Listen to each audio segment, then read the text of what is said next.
have taught military history for 17 cycles, but I never imagined one student would prove that humans never stopped preparing for war. I have been teaching at the Galactic Military History Academy for approximately 17 standard cycles now, and I thought I had seen everything.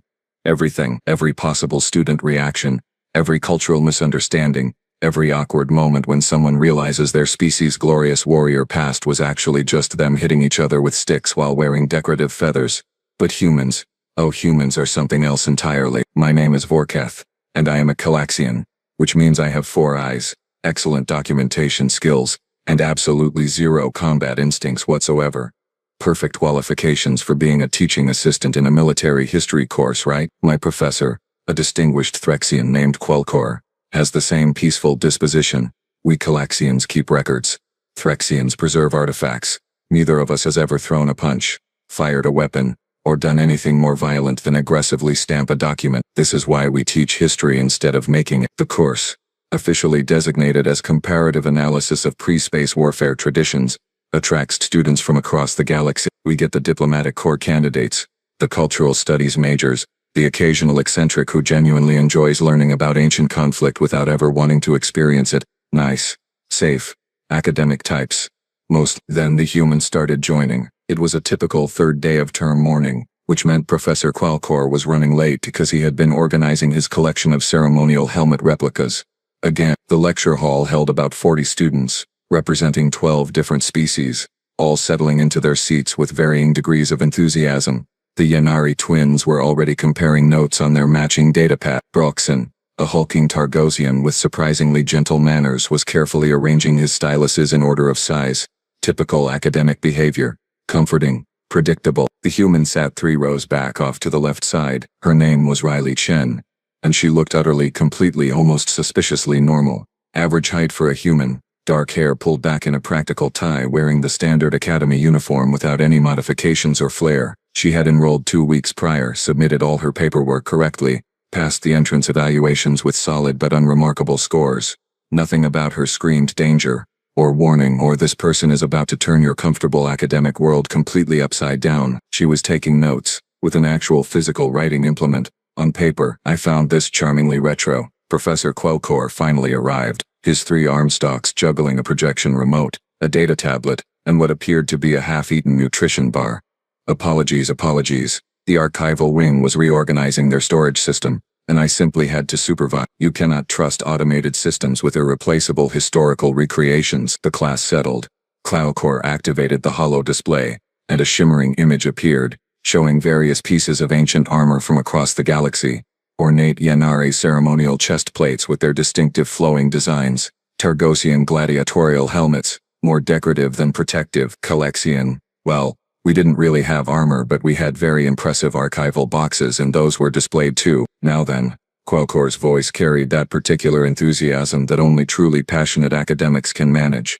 For your midterm practical assignment, you will each be recreating a piece of ancient armor from your species' pre-spaceflight era. This is not merely about crafting skills, you understand. This is about connecting with your ancestors, understanding the materials they had available, appreciating the artistry and cultural significance of protective garments from your evolutionary past. Excited murmurs rippled through the classroom.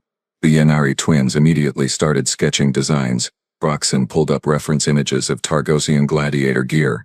Everyone seemed energized by the prospect. You will have 4 weeks, Quelkor continued, manipulating the holo display to show a grading rubric. I expect detailed documentation of your research process, material sourcing, construction techniques, and a presentation explaining the cultural context. Remember, this is a history course, not an engineering class. I am far more interested in your understanding of historical significance than I am in perfect technical recreation. Hand shot up with questions. Can we use modern adhesives? Yes, with documentation. Does it need to be wearable? Preferably, but not required. Can we work in pairs? Absolutely not. This is individual work. I watched Riley during all of this. She was not raising her hand. She was not sketching designs or pulling up reference materials. She was simply sitting there, one finger tapping slowly against her chin, with the faintest suggestion of a smile playing at the corners of her mouth. Not the smile of someone excited about an assignment, not the smile of someone dreading the work ahead, the smile of someone who already knows the punchline to a joke nobody else has heard yet. Are there any questions about the assignment parameters? Quelkor asked, scanning the room with his primary eye stalks. Riley's hand went up, slowly, casually, like she was asking about something completely ordinary. Yes, Miss Chen, just one clarification, Professor. Her voice was perfectly polite, perfectly measured. When you say recreate ancient armor from our pre-space flight era, do you want it cleaned?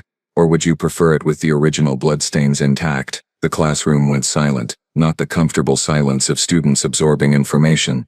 The sharp, sudden silence of everyone simultaneously thinking, wait, what did she just say? Qualcore's eye stalks blinked in careful sequence, which is Threxian for I am processing unexpected information and require a moment. Excuse me. The armor, Riley repeated, still with that same calm, almost pleasant tone. I can bring in pieces that have been cleaned and restored.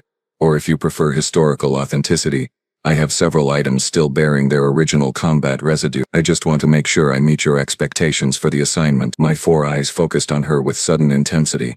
Original combat residue. She said that like it was a normal thing, like having blood-stained ancient armor just available was equivalent to owning a historical book or a decorative plate. Miss Chen, Qualcore said slowly, his teaching voice now carrying a thread of uncertainty. This is a recreation assignment.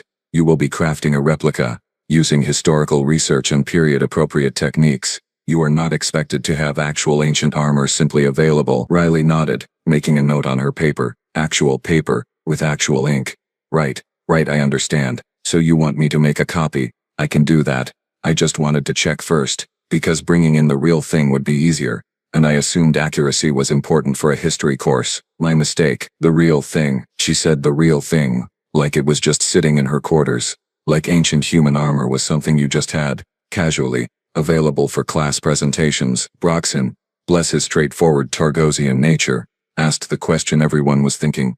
Wait, are you saying you actually own authentic pre-spaceflight human armor, like actual historical artifacts? Riley turned to look at him and her smile widened just slightly. Oh, I wouldn't call them artifacts. Exactly. That makes them sound like museum pieces. They are still functional. Still. Functional. Those 2 words hung in the air like a confession at a poetry reading, completely changing the atmosphere of everything around them. Professor Qualcore's nutrition bar slipped from his gripstock and hit the floor with a sad little plop that nobody acknowledged. Professor Qualcore recovered his composure with admirable speed, which is what 17 cycles of teaching experience will do for you. He cleared his vocal chamber, retrieved his fallen nutrition bar, and promptly pretended the entire exchange had been perfectly normal. Yes. Well, we can discuss specific approaches to the assignment during office hours. For now, let us examine some examples of what I am looking for. The holo display shifted, showing a gorgeous recreation of Ynnari ceremonial armor, all flowing curves and iridescent plating. This piece, created by a student 6 cycles ago, demonstrates excellent research into traditional crafting methods. Notice the decorative etchings, the symbolic color patterns. The way each plate represents a different philosophical concept from Ynnari culture. Beautiful, Silnith, one of the Ynnari twins, breathed. The Third Age design philosophy correct, when armor became purely symbolic rather than protective. Precisely. Qualcore's enthusiasm returned, because Ynnari civilization had largely moved past physical conflict by that era. Your warriors became philosophers, mediators, artists. The armor reflected this cultural evolution. I watched this exchange while keeping 2 of my eyes on Riley. She was writing something, still taking notes, still looking completely disturbingly calm. Broxson raised one massive hand. Professor, my people's gladiatorial traditions were never actually about war, you understand. They were sporting events, tests of strength and skill. Our arena armor was designed for show as much as safety. Lots of dramatic elements, very impressive to spectators. An excellent point, Qualcore agreed. Targosian combat culture was highly ritualized, controlled. The armor reflected social status and athletic prowess more than battlefield necessity. See, this was exactly what the course was supposed to be about. Nice, civilized discussions of how ancient cultures moved beyond violence, how primitive protective gear evolved into ceremonial dress, artistic expression, cultural symbol. Every species in the galactic community had the same basic story. We used to fight, we grew up, we stopped. We kept a pretty armor for festivals and museums. Standard galactic development pattern. War, peace, prosperity, space travel, joining the community. Simple, universal, comfort. Kessex, a Vorlian with particularly elaborate head fins, contributed next. My ancestors wore crystal-woven mesh, Professor. It was technically functional, but the primary purpose was displaying family lineage through the color refractions. Combat was so rare in our history that armor was really just formal wear for ceremonial occasions. Wonderful example, Qualcomm said, pulling up images of Vorlian crystal mesh. This supports our central thesis in this course, that most species' military traditions are cultural artifacts from brief periods of conflict, now preserved as historical curiosities. I noticed Silnith glancing back at Riley. What about humans, though? I mean, I have read the initial survey data from Earth. Your species only achieved spaceflight about 80 standard years ago, correct? Your armor traditions must be quite recent, relatively speaking. Riley looked up from her notes. Recent is one way to describe it, sure. I have studied human history, Kessex offered, his fins rippling with scholarly confidence. Fascinating progression, really. Primitive tribal conflicts, then larger organized warfare, then gradual reduction in violence as technology advanced. By the time you reached your information age, actual armor had become obsolete, replaced by ceremonial military dress uniforms, very similar to Vorlian development, just compressed into a shorter time frame. That assessment is not entirely inaccurate, Riley said carefully. Too carefully. The way someone agrees with a statement that is technically correct but fundamentally misses the point entirely. Broxson, who I was beginning to suspect had zero capacity for subtext, pressed forward. So when you mentioned blood-stained armor earlier, you were joking? Yes. Humans have that dry humor, I have learned. Very confusing sometimes but entertaining. Riley tapped her writing implement against her paper, a steady rhythm that somehow sounded ominous. Sure, let us go with that. Professor Qualcomm, clearly eager to move past the uncomfortable moment, pulled up more examples. Now, what I want each of you to consider is the why behind your species' armor designs. Not just the how of construction, but the cultural reasoning. What values did your ancestors express through their protective gear? The Yanari twins started discussing harmony and balance. Broxson mentioned strength and honor. Kessex talked about family legacy and social connections. All very civilized. All very nice. All very much about cultures that had put violence behind them thousands of years ago. Riley just kept taking notes, that small smile never quite leaving her face. I pulled up Earth's file on my data tablet, skimming through the preliminary cultural surveys. The reports described a species that had emerged from a lengthy period of global conflict, achieved spaceflight during what they called the late modern era, and were currently in their early stages of post-scarcity development. Standard pattern, maybe a bit more recent violence than most species but nothing particularly alarming. The survey mentioned museums full of ancient weapons, historical reenactment societies, ceremonial military units that maintain traditional dress. All normal things, all the same stuff every other species had. But something nagged at me. The way Riley had said still functional with such casual certainty, the way she had asked about bloodstains like it was a reasonable question. The complete lack of surprise or confusion when discussing armor as if it were something other than a historical curiosity. Miss Chen, I found myself asking, unable to resist. Your species does preserve ancient armor in museums and private collections, correct? Like other civilized societies? She looked directly at me with both her forward-facing eyes, a human expression I had learned meant full attention. Oh, absolutely. We have extensive museum collections. Very well preserved, carefully catalogued, excellent historical resources. But, I prompted, because there was definitely a but hanging in the air. Her smile grew just a fraction wider. But those are not the pieces I was talking about. Professor Qualcomm, wisely or perhaps desperately, chose that exact moment to assign reading materials and dismiss the class early. Nobody moved particularly quickly toward the exit. Everyone was too busy glancing at the human, wondering what exactly she had meant. I had a feeling we were going to find out in 4 weeks. I had a much stronger feeling that we were not going to enjoy the answer. Office hours the following afternoon were supposed to be quiet. Professor Qualcomm typically spent them organizing his replica collection. I caught up on grading, and students occasionally wandered in with minor questions about citation formats or source materials. Peaceful, academic, utterly predictable. Riley Chen arrived precisely at the start of office hours, carrying a data tablet and wearing an expression of polite academic inquiry that somehow made me deeply uncomfortable. Professor Qualcomm Vorketh, thank you for making time, she said, settling into the chair across from Qualcomm's desk. I wanted to clarify the parameters for the armor assignment before I start gathering materials. Of course. Qualcomm said, his eye stalks adjusting to focus on her. I appreciate students who seek clarity. What specific aspects need explanation? Riley pulled up something on her tablet, then seemed to reconsider and set it aside. Right, so yesterday I asked about cleaned versus blood-stained presentation. You indicated you wanted a recreation rather than original pieces. I just want to make absolutely certain I understand why. Qualcomm blinked in that slow, patient way academics use when they think they are dealing with a fundamental misunderstanding. Miss Chen, the assignment is about demonstrating your understanding of historical construction techniques and cultural context. Original artifacts, if your family happens to possess any, would be museum-quality items far too valuable and fragile for classroom presentation. We want you to engage with the crafting process itself. Okay, but here is my confusion, Riley said, leaning forward slightly. The armor I have access to is not fragile. It is not decorative. These are working pieces, maintained across generations, still completely functional for their intended purpose. Using them would demonstrate authentic historical accuracy better than any recreation I could craft in 4 weeks. I felt my primary and secondary eyes narrow in synchronization. Miss Chen, when you say maintained across generations, what exactly do you mean? Are we discussing family heirlooms that have been carefully preserved in climate-controlled storage? No, I mean maintained, she repeated, emphasis on that particular word. As in kept in working condition, repaired when damaged, cleaned when necessary, stored properly so they remain usable. My family has pieces dating back 600 years, some even older if you count the components that have been integrated into newer configurations. 600 years. 600 years. Qualcomm's nutrition bar, which he had been holding, dropped again. He really needed to work on his grip strength during moments of shock. I am sorry, I said, all 4 of my eyes now locked onto her. Did you just claim your family has been maintaining combat armor in functional condition for 6 centuries?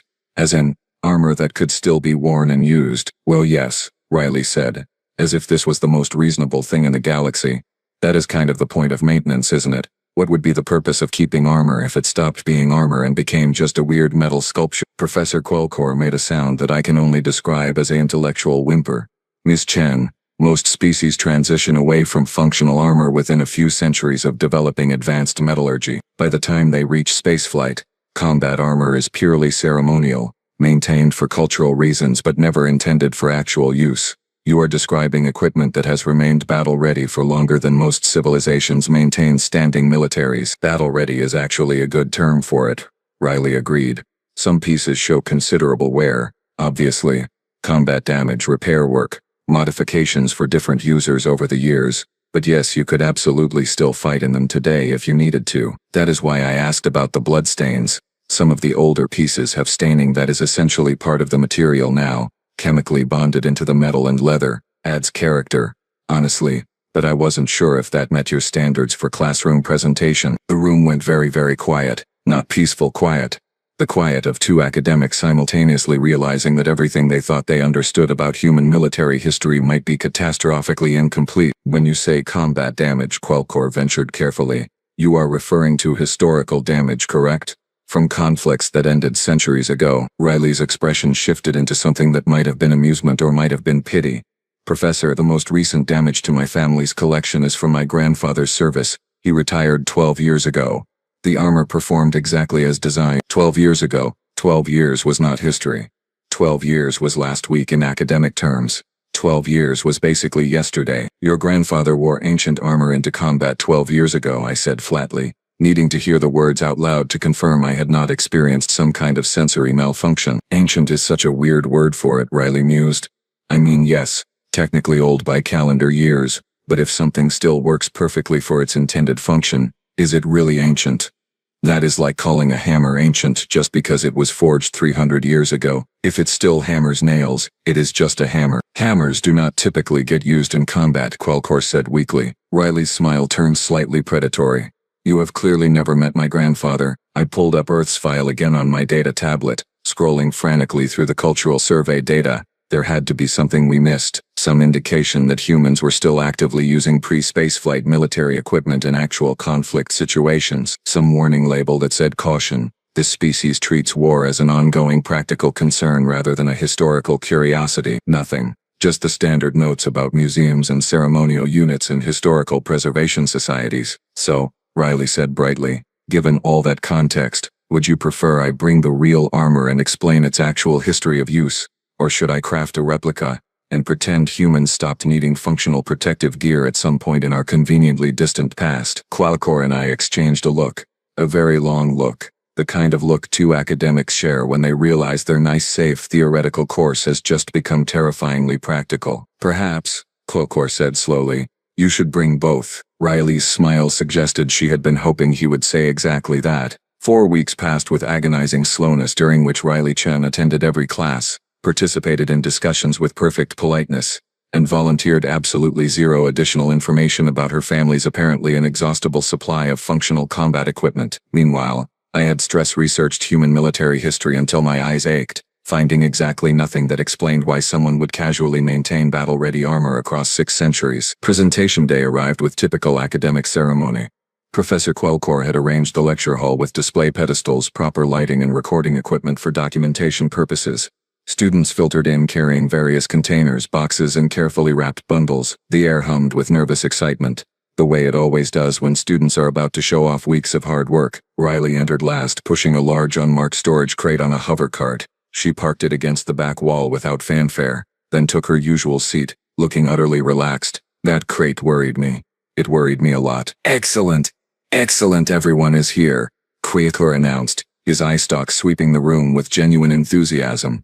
I am tremendously excited to see what you have all created. Remember, this is not a competition. Each presentation will be evaluated on research quality, construction technique and cultural understanding. Now who would like to go first? Silnith, one of the Yanari twins, eagerly volunteered.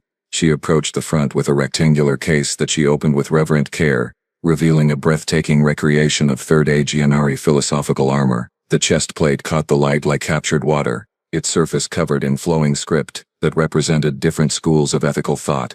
Each shoulder piece displayed a different geometric pattern symbolizing logical frameworks. This armor, Silnith explained, her voice carrying that particular pride of someone who has truly mastered their subject, was never intended to stop weapons. By the Third Age, Yanari society had transitioned completely to diplomatic conflict resolution. This armor was worn during the Great Debates, philosophical contests where scholars would argue fundamental questions of existence and ethics. The patterns you see represent the wearer's argumentative framework, their logical foundations made visible. She lifted the chest plate, demonstrating its lightweight construction.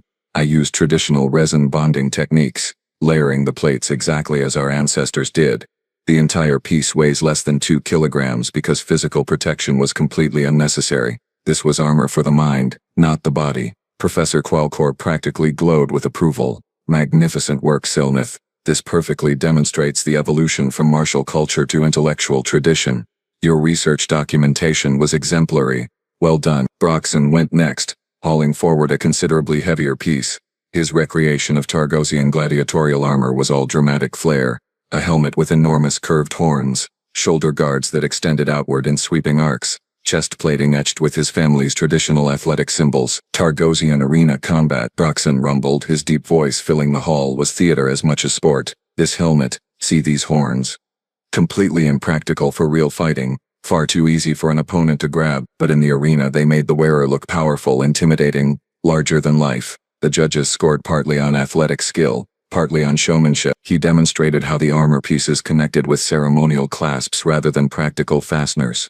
I could wear this, technically, but it would be uncomfortable for extended periods and genuinely useless in actual combat, which is exactly authentic to the original purpose. My ancestors were performers, not soldiers. More approving comments from Qualcomm.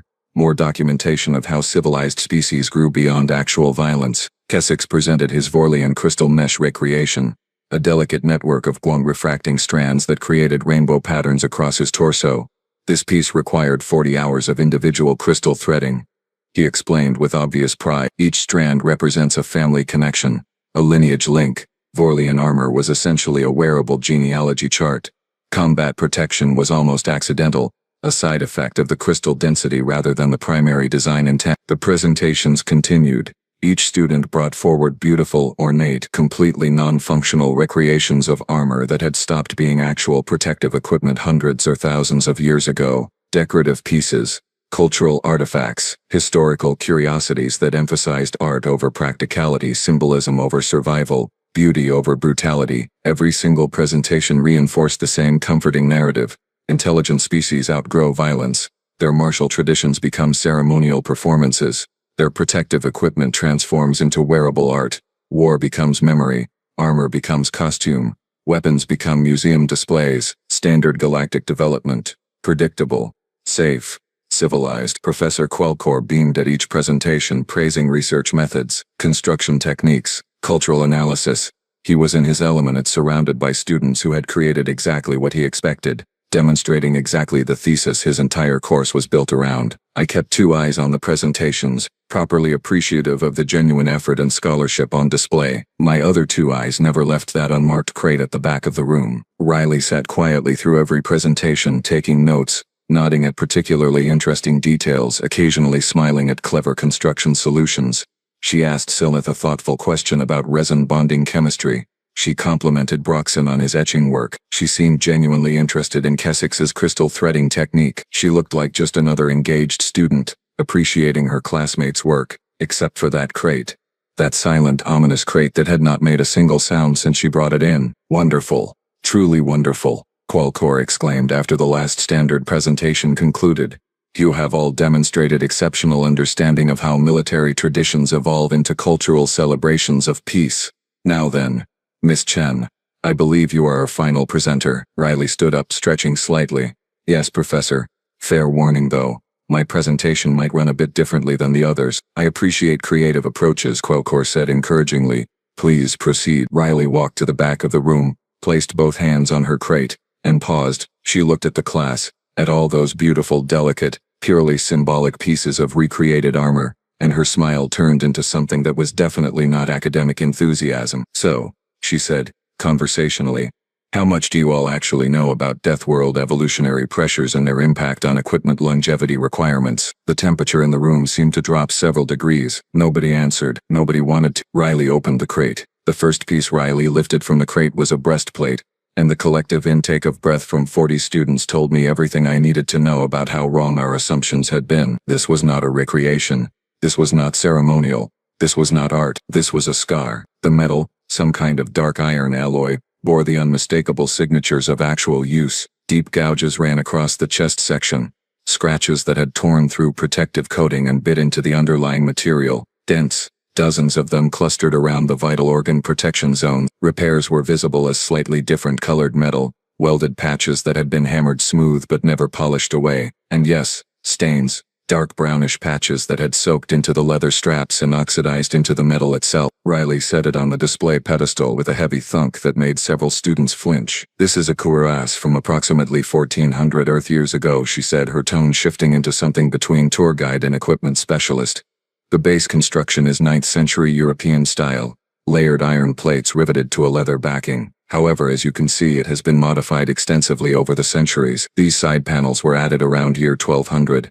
The shoulder articulation was improved in the 1500s, and this frontal reinforcement plate was welded on by my great-great-grandfather during what humans call the First World War. Qualcomm's eye stalks trembled. You are saying this single piece of armor has been in continuous use for 1,400 years. Continuous is maybe overstating it, Riley conceded.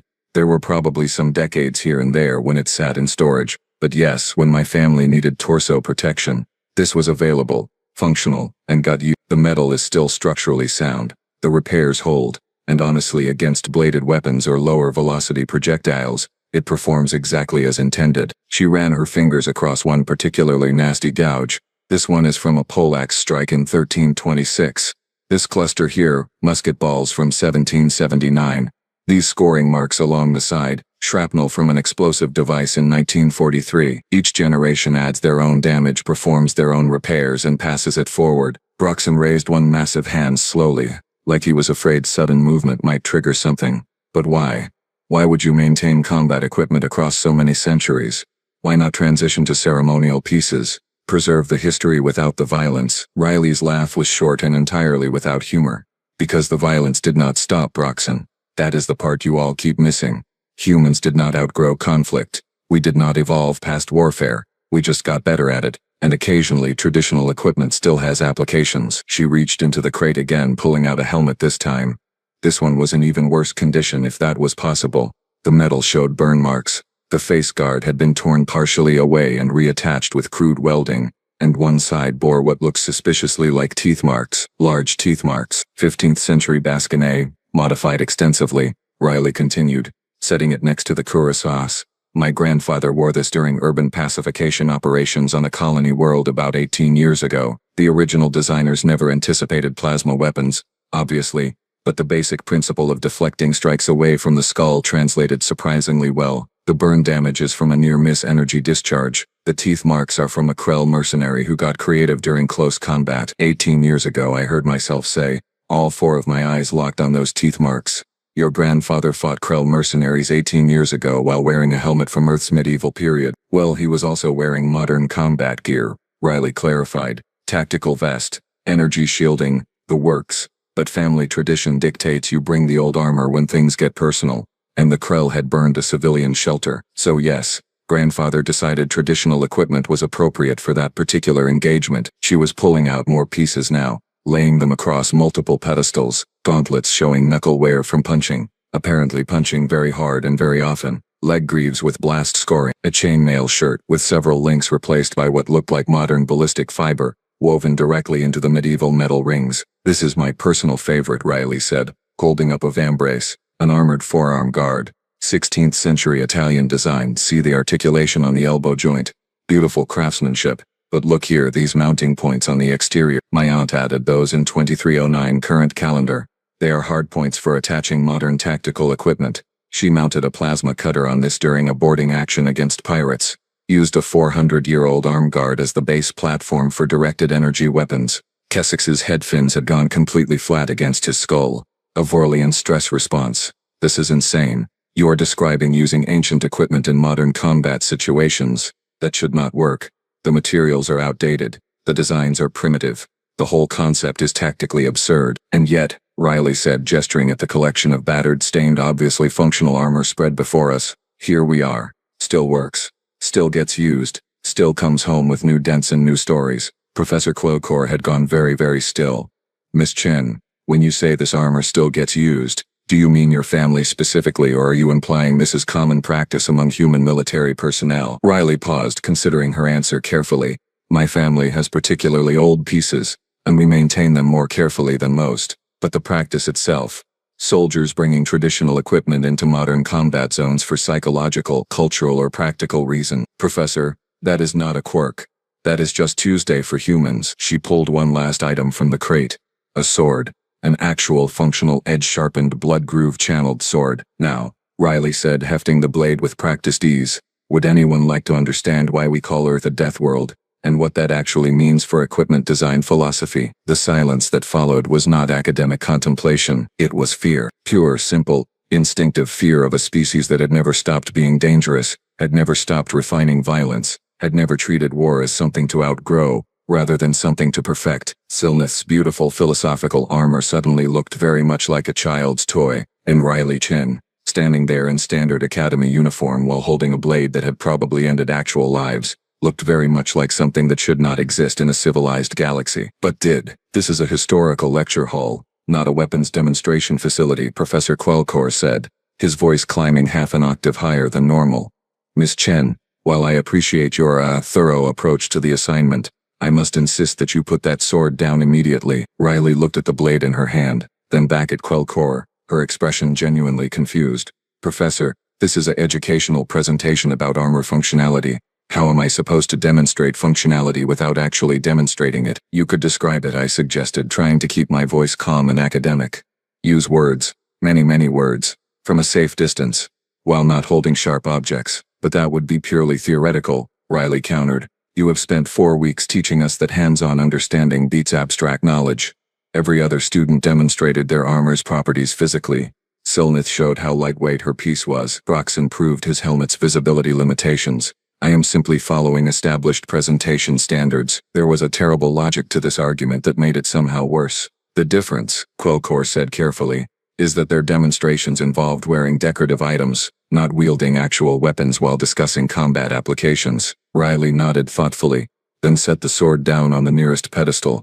Several students visibly relaxed. You make a fair point. Weapons create unnecessary tension in an academic environment. How about this instead? I will put on the armor, demonstrate its range of motion and practical wearability, and simply explain its combat effectiveness verbally. No weapons, no threats, purely educational physical demonstration. This seemed reasonable. Too reasonable, which should have been my first warning sign. That would be acceptable, Quelcor agreed, relief evident in his voice. Riley began strapping on the armor with movements that spoke of long practice. The breastplate went on first, buckles and straps secured with muscle memory precision. The vambraces followed, articulated segments moving smoothly despite their obvious age, gauntlets, greaves, and finally the battered helmet, which she settled into place with a slight adjustment for comfort. The transformation was immediate and deeply unsettling. Moments before, Riley had been a student in academy uniform, slightly odd perhaps, but fundamentally normal. Now, standing in that collection of scarred metal and stained leather, she looked like something that had walked out of humanity's violent past and refused to acknowledge that the present was supposed to be different. Mobility check, she announced, her voice slightly muffled by the helmet. She dropped into a crouch, rose smoothly, twisted at the waist, raised her arms through full range of motion. Every movement was fluid, practiced, completely unrestricted by the armor's weight or bulk. As you can see, despite the age and apparent crudeness of construction, this equipment does not significantly impair movement. The weight distribution is excellent. The joint articulation allows for full combat mobility. She demonstrated a few more movements. A sudden lunge forward that made the front row of students jerk backward. A spinning turn that sent the chainmail skirt flaring. A series of rapid directional changes that should have been impossible in that much metal but clearly were not. The total weight is approximately 23 kilograms, Riley continued, standing normally again. For human physiology, especially human physiology adapted to Earth's gravity, this is entirely manageable for extended periods. My grandfather wore a similar loadout for 6 hours during the incident I mentioned earlier. This is remarkable, Broxson admitted, leaning forward with genuine interest, overcoming his earlier fear. I would have assumed such primitive armor would be restrictive, clumsy, but you move like it is barely there. Practice, Riley said simply. Lots and lots of practice. My family starts training in armor use young. By age 10, most of us can fight effectively in full kit. Age 10. Selnath's voice cracked slightly. You train children for combat at age 10. We train children for lots of things at various ages, Riley replied. Mathematics, language, art, music, and yes, combat. Earth's educational philosophy is fairly comprehensive. A student I did not recognize, a Pelorian named Draxus, stood up from the middle section. He was tall for his species, with the kind of posture that suggested athletic confidence. With respect, Miss Chen, I think you are overstating this armor's effectiveness. It may allow decent mobility, but in actual combat against a trained opponent, age and design limitations would be obvious. Riley's helmet turned toward him, and I swear I could feel her smile through the metal. You sound skeptical, Draxus. I am simply being realistic, Draxus said, his crest rising slightly in challenge. Pelorian martial traditions emphasize speed and precision. Your armor might stop some attacks, but it would slow you down fatally against a quick opponent. No offense intended, but I suspect you are romanticizing your equipment's capabilities. None taken, Riley said pleasantly. Would you like to test that hypothesis? The room went silent again, but this time the silence had a different quality. Anticipation, the kind of horrible fascination that makes people watch approaching disasters instead of looking away. Professor Quelcor stood up so fast his chair fell backward. Absolutely not. This is an academic institution, not a combat arena. Miss Chen, I forbid this demonstration. I am not suggesting actual combat, Riley said, raising her gauntleted hands in a placating gesture. Just a simple mobility comparison. Draxus attempts to tag me with a marker. I attempt to avoid him while wearing this supposedly restrictive armor. First contact ends the demonstration. Completely safe. Purely educational, directly relevant to understanding armor performance metrics. Draxus's crest was fully extended now. Pride engaged. I accept those terms. No. Quelcor's eye stalks waved frantically. I do not authorize this. This is inappropriate, dangerous, and completely outside the scope of a history course. But it was too late. The challenge had been issued and accepted. Every student in the room was now invested in seeing the outcome. Academic authority, I was learning, has significant limitations when confronted with primate pack dynamics and territorial display behaviors. Riley and Draxus moved to the open space at the front of the lecture hall. Someone handed Draxus a marking stylus. Riley settled into a relaxed stance that nevertheless suggested coiled readiness. On your mark, Professor, Riley said, and I realized with horror that she had just made Quelcor complicit by asking him to start the demonstration he had explicitly forbidden. Quelcor, trapped by academic protocol and student expectation, made a small defeated sound. This is a terrible idea, he muttered. Begin, I suppose. Draxus moved first, fast as promised, lunging forward with the marking stylus aimed at Riley's shoulder. the largest target area. His form was excellent, his speed impressive, his technique clearly the result of proper training. Riley was not there when he arrived. She had shifted, not backward but sideways, a minimal movement that took her just outside his reach. Draxus adjusted, striking again, a quick jab toward her midsection. The stylus hit armor with a sharp tap, but Riley had already rotated her torso, angling the breastplate so the strike glanced off the curved surface without making solid contact. Not a tag, not a point, just metal redirecting force exactly as designed. Draxus, committed now, pressed the attack. 3 quick strikes in rapid succession, each one targeting a different zone. Riley deflected one with her vambrace, avoided another with footwork that should have been impossible in Greaves, and caught the third directly on her breastplate in a position where the armor's curve sent the stylus sliding away harmlessly. Then she moved forward, not attacking,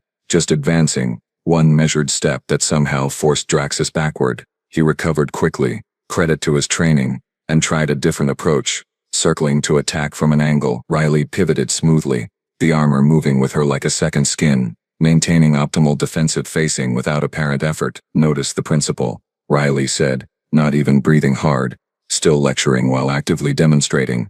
Armor does not make you invincible, it makes your opponent's job significantly harder. Every strike that hits metal instead of flesh is a victory. Every attack you can redirect or absorb is an opportunity denied. Draxus tried 5 more times, each attempt more frustrated than the last. Riley avoided, deflected or absorbed each one with minimal movement and maximum efficiency. Finally, breathing hard, Draxus stepped back. Point made, he admitted. Your armor functions as advertised. Riley removed her helmet, her hair damp with sweat but her expression triumphant. Thank you for the practical demonstration. As you can all see, properly maintained traditional armor remains tactically viable even against trained opponents, especially when the wearer has generational knowledge of its capabilities. She began removing the pieces, setting them back on the pedestals with care. Any questions about construction, maintenance, or combat applications? 40 hands stayed down. 40 students sat in stunned silence, processing what they had just witnessed. Professor Quelcor slowly picked up his fallen chair and sat down heavily. Miss Chen, that was the most educationally inappropriate, methodologically questionable, and simultaneously effective demonstration I have ever witnessed in 17 cycles of teaching. Riley smiled. So did I pass? The lecture hall remained frozen in that peculiar post-demonstration silence, the kind where everyone is thinking furiously but nobody wants to be the first to speak. Riley finished packing her armor back into the crate with the same casual efficiency she had shown throughout, like she had not just fundamentally challenged every assumption the Galactic Military History Academy was built upon. Professor Quelcor eventually found his voice, though it sounded somewhat strangled. Miss Chen, I believe perhaps some additional context might be valuable for your classmates. When you say your family has maintained this equipment across centuries, you are describing a cultural anomaly, correct?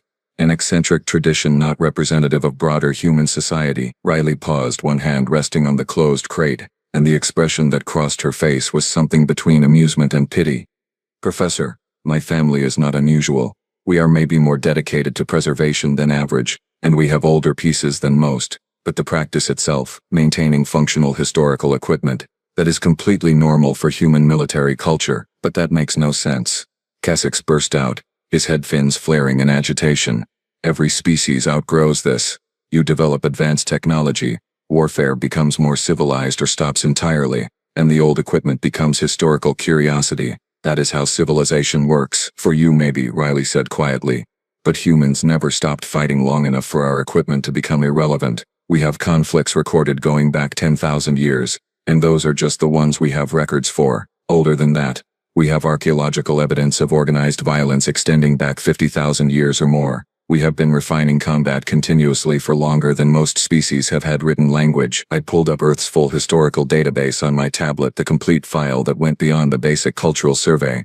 The data loaded slowly, and as it populated I felt a creeping horror that had nothing to do with physical danger and everything to do with pattern recognition. Look at your timeline, I said, my voice barely above a whisper. There is no gap. There is no period where warfare stopped. Every single century has multiple conflicts listed. Every generation experienced combat. The Napoleonic Wars bled into colonial conflicts, which led to your world wars, which transitioned into regional disputes, which never actually ended before you achieved spaceflight. Riley nodded. We went to space while still fighting each other. We colonized other planets while maintaining active military operations on Earth. We developed faster than light travel while training new soldiers in techniques our ancestors would recognize. The technology advanced. The fundamental nature of human conflict did not. Silnath made a small sound of distress. But why?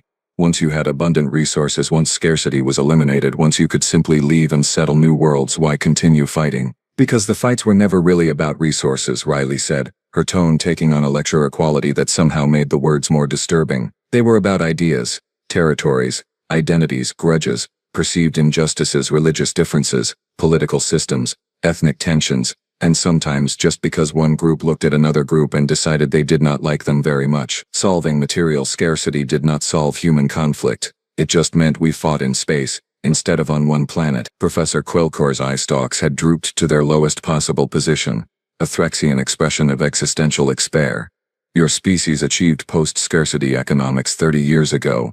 According to your intake documentation, you joined the galactic community as a peaceful, cooperative civilization. The survey teams reported a culture transitioning away from militaristic traditions. We are peaceful, Riley insisted. We cooperate beautifully with other species. We follow community laws. We engage in productive trade. We contribute to collective scientific advancement. But peaceful does not mean defenseless, Professor. It does not mean we forgot how to fight. It means we choose not to. Most of the time, with most people, the armor stays maintained not because we want to use it, because we might need to. Against whom? Broxin asked, his deep voice uncertain. The galactic community has maintained peace for 3,000 years. Major conflict between member species is virtually impossible. Who exactly are you preparing to fight? Riley's smile turned cold.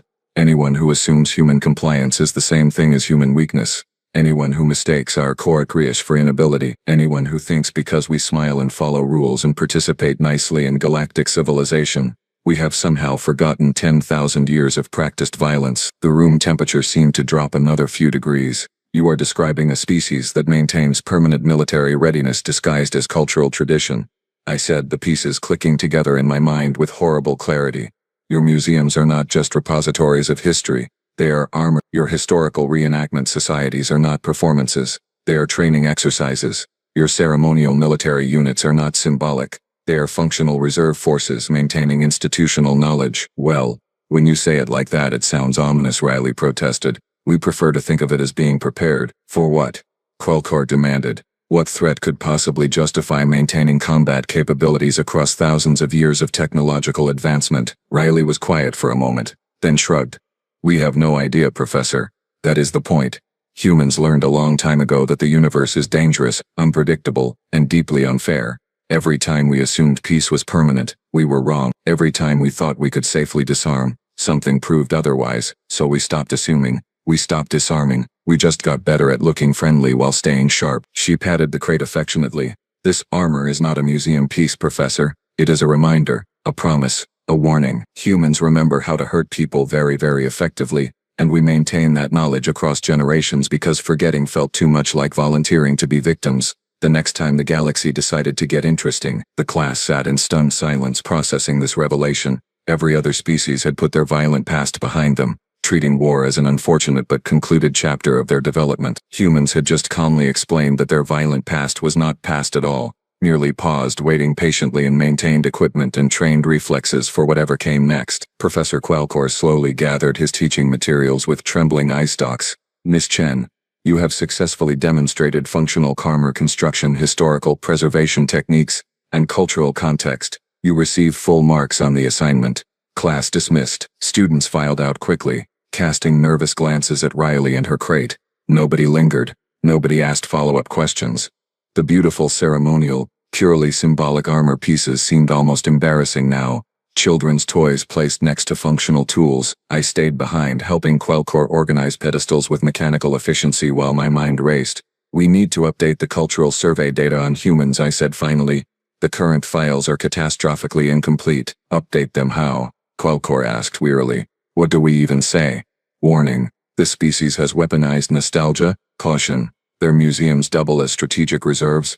Please note, their idea of historical preservation includes maintaining combat readiness across millennia. Riley wheeled her crate toward the exit, pausing at the doorway. For what it is worth, Professor, this was an excellent course. I learned a lot about how other species process their military history. Very educational.